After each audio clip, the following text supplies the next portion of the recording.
আমি গেলাম আমার লাস্টে আমার আর 2 বিঘা পেঁপে ছিল, পেঁপে ভেঙে দিচ্ছি ওই পাশে। আমার চারা শর্ট পরে আমি একজনের কাছে তার পুরো চারাই ভেজাল দিয়েছিল আমার। আচ্ছা, পুরো চারাই, মানে চারার ভিতরে কোনো ই নেই। আগে 1 নম্বর জাত, দ্বিতীয়ত এর কখন কোন ওষুধটা কখন কি দিতে হবে, এগুলো প্রায় 1.5-2 কেজি হয়ে যায়। 1.5-2 কেজি। জি, আমরা নিচে ভাঙা আছে। এই যে দেখছেন আমাকে টার্গেট সবজি ফাঁকা দুটি, যে আমার দামের উপর ডিপেন্ড করে। আমরা যখন বিক্রি করি তখন 40 টাকা বিক্রি করছি, দাম কমে গেছে আমরা রেখে দিয়েছি, আমরা পাকাবো। আমাদের এটি আবার যদি দাম বাড়ে আমরা যে 40 টাকা পাই আবার এনে দেবো। শুনে অবাক হয়ে যায়, কিন্তু পেঁপের টাকা হিসেবের টাকা। আপনি হিসাব করেন, আপনি এর বাস্তবটা দেখেন। আমার এই যে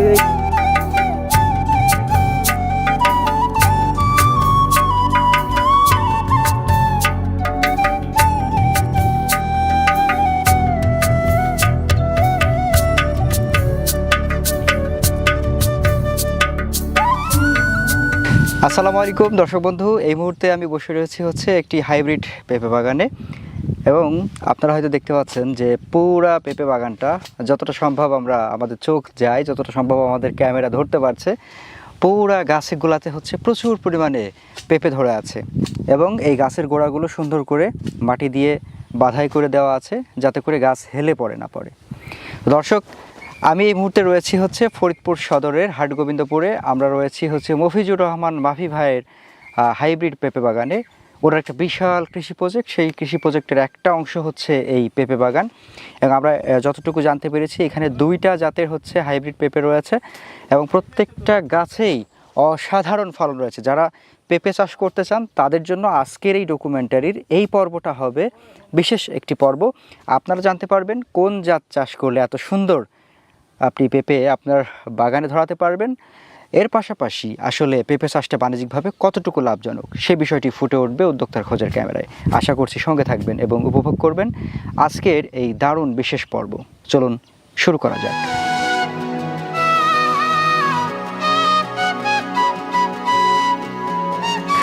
আসসালামু আলাইকুম ভাই। আসসালাম ভাই, কেমন আছেন? জি আলহামদুলিল্লাহ।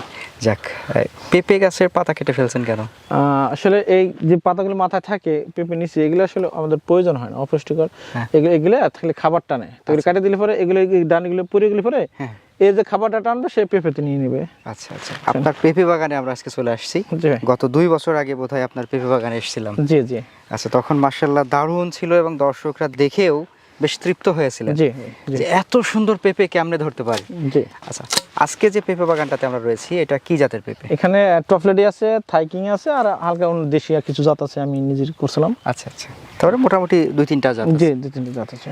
এত সুন্দর বেয়ারিং পেঁপের। জি আলহামদুলিল্লাহ। পেঁপের এই ত্বকটা, বাইরের যে আবরণটা, এটা বেশ মসৃণ। জি। এটা কি জাত? এটা হলো থাইকিং। থাইকিং, জি। আচ্ছা, থাইকিংটা কি একটু বেশি নাকি? হ্যাঁ, একটু বেশি। আচ্ছা, টোটাল কতটুকু করলেন এবার? এখানে আমার টোটালে আছে 2 বিঘা, এখানে মোট 4 বিঘা আছে। মোট 4 বিঘা। জি। একটা বোধহয় দেখলাম যে একটু কম বয়সী একটা। হ্যাঁ, যে ওটা আমরা লাগাইছিলাম জানুয়ারি মাসে। আচ্ছা, আর এটা নভেম্বর মাসে। আমরা কি শুধু বাইরে দাঁড়িয়েই দর্শকদের দেখাবো নাকি ভিতরে ঘুরে দেখাবো? ইনশাআল্লাহ আপনি যেখানে সব জায়গাতে কেমন আছে একটু দেখাই। অবশ্যই। চলেন একটু ভিতরে ঢুকি আমরা।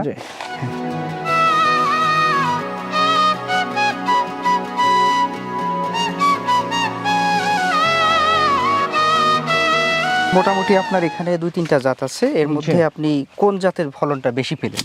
আমি এবছরে সবচেয়ে বেশি থাইকিংটা। জি। থাইকিংটা একটা হাইব্রিড জাত, এবং এটা রোগবালাই খুবই কম। আচ্ছা, বুঝছেন? দেখেন টোটাল বাগানে কোনো গাছে আমার ভাইরাস নেই, কোনো সমস্যা নেই। আর আরেকটা ব্যাপার ভাই যেটা দেখছি সেটা আপনার বাগানে পুরুষ পেঁপে গাছ নাই বললেই চলে। জি জি, নাই বলে একটা গাছ আছে। একটা গাছ আছে না? হ্যাঁ। তাহলে 99%ই আপনার মহিলা। আচ্ছা, সেক্ষেত্রে আপনার পেঁপে প্রত্যেকটা গাছের ফলনই আমরা মোটামুটি স্বাভাবিক। জি আলহামদুলিল্লাহ, খুবই ভালো। আচ্ছা, যে গাছের গোড়া বেঁধে দিয়েছেন এটা কেন বলেন তো? এটা গোড়া বেঁধে বাঁশের লাঠি দর প্রচুর টাকা খরচ হয়। আর যেহেতু আমরা এই পেঁপেগুলো এখন পাকাবো, সেগুলো গাছগুলো একটু আমাদের শক্ত দরকার আছে। আচ্ছা আচ্ছা, যদি গোড়া বেঁধে না দিই গাছগুলো পড়ে যাওয়ার সম্ভাবনা থাকে। আর একটা বিষয় কি, পেঁপে গাছের গোড়ায় পানি গেলে পেঁপে গাছের সমস্যা দেয়। সেক্ষেত্রে আমরা গোড়াগুলো বেঁধে দিই যাতে গোড়ায় পানি না ঢুকে, বুঝছেন? আর যদি আমরা এখানে একটা বাঁশ দিতে যাই আমার প্রায় একটা বাঁশ কিনি আমি 250 টাকা দেয়, খরচ 300 টাকা পরে প্রায় 100 টাকা একটা বাঁশ পেরে যায় বড়। দুই দিক থেকে তো অন্তত দুইটা তো দিতে হবে, তিনটা দিতে পারলে আরো বেশি ভালো। সে বাঁশ না দিয়ে আমরা মাটি দিয়ে দিই। আমি আসলে এই জিনিসটা আমি কয়েকটা বাগান ভিজিট করছি, সেই মানিকগঞ্জ আমি এই জিনিসগুলো দেখছি, ওদের প্রচুর বাগান আছে, ওরা কোনো বাগানে আমি দেখিনি বাঁশ দাও, ওরা বেশিরভাগ মাটি দেয়, মাটি দিলে পরে গাছগুলো ধরে রাখে। যাদের মোটামুটি মানে বিঘা বিঘা হচ্ছে পেঁপে, তাও তার এত বাঁশ দিয়ে পারবে না, তাই না? সে কারণে আপনার এই সিস্টেমটা, তো এতে করে আপনার হচ্ছে ঝড় সহিষ্ণু মনে হচ্ছে, আপনার ঝড় সইতে পারবে। জি ইনশাআল্লাহ ভাই, আশা করি কোনো সমস্যা হবে না। আপনি এই যে নিজেও দেখেন, হ্যাঁ, এই যে বর্ষার মধ্যে আপনি মাটি দিয়ে রাখছেন, সেক্ষেত্রে গাছের গোড়ায় পচনের কোনো ভয় থাকে কি না? না, আমরা মাঝে সাঝে গাছের গোড়ায় ওই যে আপনার পচনের ওষুধ দিয়ে দেখি, দিয়ে দিলে পরে যাতে ওই পচনটা, যাতে গাছের গোড়ায় পানি না থাকে, পচন না হয়। এবং মাঝে মাঝে আমরা এটা দিই এরকম ফিনিশিং দিয়ে দিই, মানে যাতে করে মাটিটা টাইট থাকে এবং ভিতরে পানি না ঢোকে। জি, সেক্ষেত্রে আর ওই ভয়টা থাকে না। যে ওই ভয়টা থাকে না। আচ্ছা, আমরা একটু এই দিকে যাই। যে আসেন এই দিকে যে একটু দেখি, সেটা হচ্ছে দারুণ সুন্দর পেঁপে, প্রত্যেকটা গাছেই অসাধারণ ফলন। এবং দেখেন এই যে 4-5টা ধরা আছে, আমরা অবশ্যই এখান থেকে কেটেও দিছি অনেক, বুঝছেন, কেটেও দিয়ে। সেক্ষেত্রে আপনি যেহেতু আপনার অভিজ্ঞতার একটা জায়গা রয়েছে, পেঁপেটা কিরকম রাখতে পারলে ভালো হয়, এটা যদি যেহেতু এই যাত্রা হলো 4-5টা ধরে, সেটা 2-3টে রাখলে যথেষ্ট, 2 বা 3টে রাখলে আমরা 3টে রেখে দিচ্ছি। এই গাছের যদি আমরা একটু ধারণা করার চেষ্টা করি, এই গাছটাতে কত কেজি পেঁপে থাকতে পারে? ছোট একটা গাছ, এখন যে অবস্থা আছে, আমি এখনো যা প্রায় 1 মণ পেঁপে আছে। 1 মণ আমার নিচতে ভাঙা হয়েছে 2 পেয়ার আমার। এখান থেকে 200 গাছ থেকে আমি 24 মণ পেঁপে বিক্রি হয়েছে আমার। 24 মণ? জি, 24 মণ বিক্রি হয়েছে। আর এখন বাদ দিছি বিক্রি করা, যে আমরা পাকাবো তো, আর বিক্রি করার আরো উদ্দেশ্য ছিল ওটার গোড়ে মাটি দেওয়ার জন্য। যদি পেঁপে থাকতো তো মাটিতে দিতে পারতাম। ও, বিক্রি করে একটু পরিষ্কার হয়ে গেল, হ্যাঁ মাটি দিছি, এরপরে মাটি দিয়ে। আচ্ছা, সব গাছে তো আর সমান পেঁপে আসে না? না আসে না, মাঝে মাঝে একটু কম আছে, মাঝে মাঝে আবার একটু বেশি আছে। মানে আবার কিছু আমি এটা যেহেতু নভেম্বর লাগাছিলাম, আমি এটা লাগানোর ভিতরে পিএস ছিল আমার। আচ্ছা, মুড়িকাটা পিএস ছিল, ওই পিএসের মাঝে লাগাছিলাম, তখন কিছু গাছ মারা গেছিল, পরবর্তীতে আবার কিছু গাছ আমি লাগাছিলাম, ওই গাছগুলো যেরকম এই যে একটা গাছ, এটা পরে লাগালাম, এটা ফেব্রুয়ারি মাসে লাগালে। আচ্ছা, তো সেদিন কম বেশি আছে। আপনার পেঁপে বাগানের বয়স কতদিন হলো এটা? এটা নভেম্বর মাসে লাগানো, মানে নভেম্বর। জি, তাহলে ডিসেম্বর, জানুয়ারি, ফেব্রুয়ারি, মার্চ, এপ্রিল, মে, এটা হচ্ছে জুন মাস, জুলাই রানিং, জুন জুলাই, তাহলে 7-8 মাস। 7-8 মাসে মোটামুটি এরকম। তো আপনি পেঁপে গাছে হচ্ছে প্রথম ফলন পেয়েছিলেন হচ্ছে কত মাস বয়সে? আমি 5 মাসেই ফলন বিক্রি করা শুরু করছি। 5 মাসে বিক্রি শুরু? জি, মানে তখন দুই একটা এরকম ছিল। চারা রোপণের কতদিন পরে প্রথম আমরা মানে ফুল ফল আসে? আপনার 60-62 বা 65 দিনে। 60-62-65। আর বিক্রি করা যায় 35-150। হ্যাঁ, 150 দিনে। আচ্ছা, আপনার এই যেহেতু এটা হাইব্রিড একটা জাত, তো সেই হিসাবে এটা হচ্ছে লংজিভিটিটা আসলে কতটুকু? এটা আমরা 1 বছর। 1 বছর, যেহেতু একটা হাইব্রিড এবং পাকাবো, সেক্ষেত্রে 1 বছর।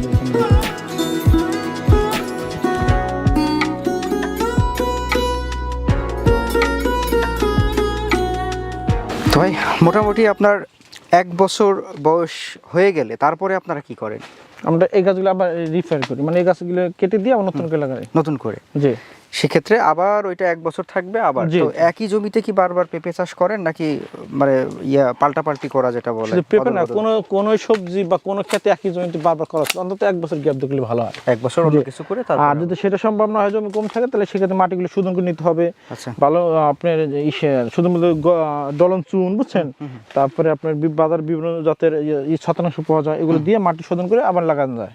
আচ্ছা, আমরা এর পূর্বে 2 বছর পূর্বে আপনার হচ্ছে পেঁপে বাগান দেখেছিলাম, তখনও দেখেছিলাম মাশাআল্লাহ বেশ ভালো ফলন।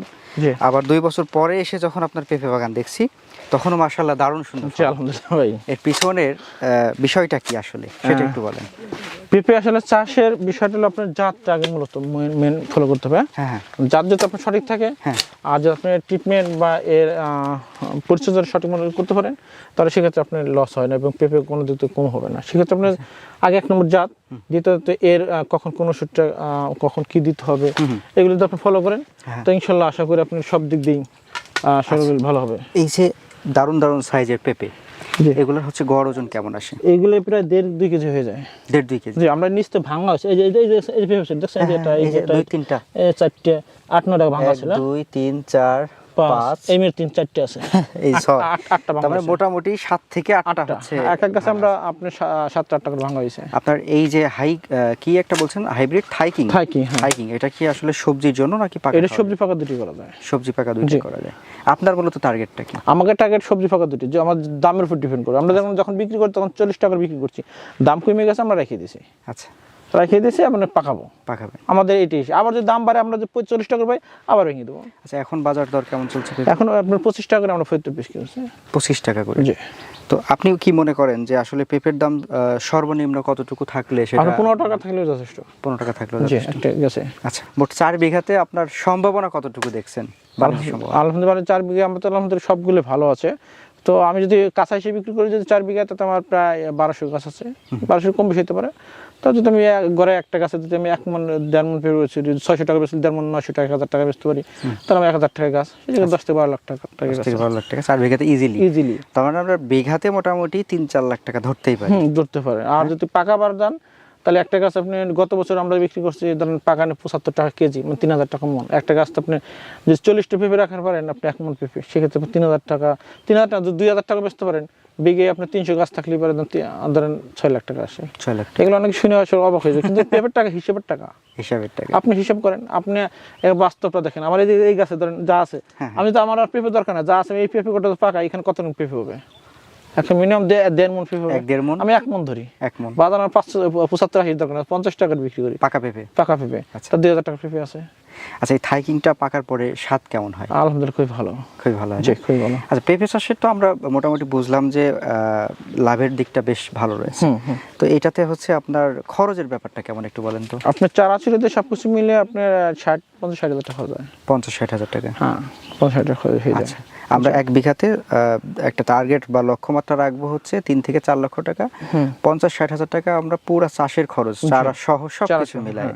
তো সেক্ষেত্রে আমাদের একটা হিউজ অ্যামাউন্ট আসে। জি। আর কিন্তু আবার লস আছে পেঁপে ক্ষেত্রে, সেটা হলো যদি আপনার জাতটা ঠিক না ধরেন, আপনার মোজাইক ভাইরাস সমস্যা হয়, সেটা পুরোই মারি হয়ে যায়। তাই নাকি? যদি আপনার ভাইরাসে ধরে, মোজাইক ভাইরাসটা আসলে কি গাছের পাতা হলুদ হয়ে গাছ পুরো গাছ প্রায় ইয়ে হয়ে যায়। আপনার বাগানে নাই? একটা আমার কাছে নাই, আশা করি নাই। এই সেক্ষেত্রে আপনি যারা পেঁপে চাষ করে, আমি সাজেস্ট করব সবসময় জৈবনাশক দিয়ে স্প্রে করে। সবসময় জৈবনাশক আপনি স্প্রে করলে কয়েকটা দিক ভালো আছে। সেটা হলো আপনার এই কীটনাশক পড়তেছে না ফলে, দ্বিতীয়ত আপনার ফলের আপনার সব দিক দিয়ে রোগ বালাই থেকে আপনি সবসময় সাজে ভালো থাকবে। কিন্তু জৈবনাশকের দাম বেশি, ওষুধের দাম বেশি। তবে আমরা সেটা হচ্ছে নিরাপদ থাকতে পারছি। হ্যাঁ, নিরাপদ এবং নিশ্চিন্ত। আমার এই টোটাল বাগানটা সম্পূর্ণ জৈবনাশক দিয়ে করা। তাই নাকি? জি। তার মানে আমরা যদি চাই যে আজকে এখান থেকে একটা ফল তুলে খাবো, হ্যাঁ, এখনই। জি। আর ওই যে আপনার কীটনাশক দিলে তো 2-3 দিন বা 10 দিনের একটা লিমিট থাকে। তো আমাদের হচ্ছে যারা পেঁপে চাষি রয়েছেন, তাদের উদ্দেশ্যে আপনার সর্বশেষ কি বলার থাকবে? আমি আসলে উদ্দেশ্য বলবো আসলে এই ধরেন এই যে একটা গাছ দেখছেন, গাছের কোয়ালিটি পেঁপের কোয়ালিটি, এই গাছগুলো দেখেন এখন যা পেঁপে আছে। আমি যদি এরকম চাষ করতে পারেন, আমি যারা উদ্দেশ্য পেঁপে যারা চাষ করবে, তাদের উদ্দেশ্য ভাই আপনার প্রথমে আপনার জাতটা সঠিক নির্ণয় করবেন। কারণ ভালো কথা, আমি এর মধ্যে একটা কথা কই, আমি গেলাম আমার লাস্টে আমার আরো 2 বিঘা পেঁপে ছিল, আমি পেঁপে ভেঙে দিচ্ছি ওই পাশে। আমার চারা শর্ট পরে আমি একজনের কাছে আনি, আপনি যশোর মাসুম বিল্লাহ নামে এক হুজুর আছে, তার কাছে চারা আনি 2 বিঘার পুরো চারারে ভেজাল দিয়েছিল আমার। আচ্ছা, পুরো চারাই, মানে চারার ভিতরে কোনো নেই, জাত মানে দেশাল জাত দিয়ে দিয়েছিল। একটা চারা 35 টাকা নিয়েছিল টপ রেট বলে, আমি টোরে মারি খাইছি গেলাম। ও আচ্ছা, তার মানে আমরা যে আপনার শুধু সফলতা দেখছি, শুধু সফলতা না, ব্যর্থতাও ছিল। ব্যর্থতা ছিল, ওটা ওই যে চারার দিক দিয়ে ব্যর্থতা ছিলাম। তো ওই জাতটা আগে নির্ণয় করতে হবে, তারপর আপনার মাটি, জায়গা, তারপর আপনার ট্রিটমেন্ট, এগুলো সবকিছু হিসাব করে চললে আপনি পেঁপে চাষ করে আপনার নাক ডেকে ঘুমাতে পারেন। আচ্ছা, আমরা একটা ব্যাপার মিসিং করে গেছি, সেটা হচ্ছে আপনার চারা থেকে চারা দূরত্ব কেমন দিয়েছিলেন? আমি দিয়েছিলাম 6 ফিট। 6 ফিট? জি। আচ্ছা, এবং বিঘাতে তাহলে হচ্ছে আপনার কতগুলো চারার প্রয়োজন? 300-350 পড়ে যায়। 300-350? এর চাইতে ঘন করা যায় নাকি? না, আর একটু পাতলাই ভালো হয়। স্ট্যান্ডার্ড কতটুকু? আপনি যদি আপনি 6 ফিট আর 6 ফিট 7 ফিট দিলে হয়। আর চারা থেকে এই লাইন বাই লাইন 7 ফিট, আর চারা থেকে চারা 6 ফিট। চারা থেকে চারা 6 ফিট, লাইনটা হবে 7 ফিট। লাইনটা একটু ফাঁকা হলে কি হয়, আর চলাফেরার জন্য, সার কীটনাশক দেওয়ার জন্য, স্প্রে করার জন্য সবচেয়ে ভালো হয়। সেক্ষেত্রে চারা তখন সংখ্যা পড়ে কতগুলো? তখন 10-20টা এরকম 40টা কম পড়বে। আচ্ছা, বুঝছেন? তো যাই হোক, আজকে আপনার সাথে পেঁপে বাগান ঘুরে বেশ ভালো লাগলো। আপনার দারুণ দারুণ সুন্দর হচ্ছে, জি। ছোট্ট ছোট্ট গাছে দারুণ সুন্দর হচ্ছে পেঁপে ধরে আছে, এটা দেখে আমাদের ভালো লেগেছে, আশা করছি দর্শকদেরও ভালো লাগবে। আপনার ভবিষ্যৎ যে আসলে কৃষি প্রজেক্ট, সেগুলোর জন্য শুভকামনা থাকবে, আমাদের জন্য দোয়া করবেন। আপনি আসছেন, আপনার জন্য শুভকামনা রইলো এবং আপনার জন্য দোয়া রইলো। বুঝছেন যে আপনি এই যে আমাদের মতো কৃষকদের এইগুলো তুলে ধরতেছেন এবং এ দেখে অনেক উপকৃত হতে পারবে এবং আগ্রহ জাগবে এবং ভুলগুলো সেটা বুঝতে পারবে। হ্যাঁ, সেটা। এই জন্য আপনি আসলে আপনার প্রতি আমাদের খুবই কৃতজ্ঞতা রইল। আসসালামু আলাইকুম। আসসালাম।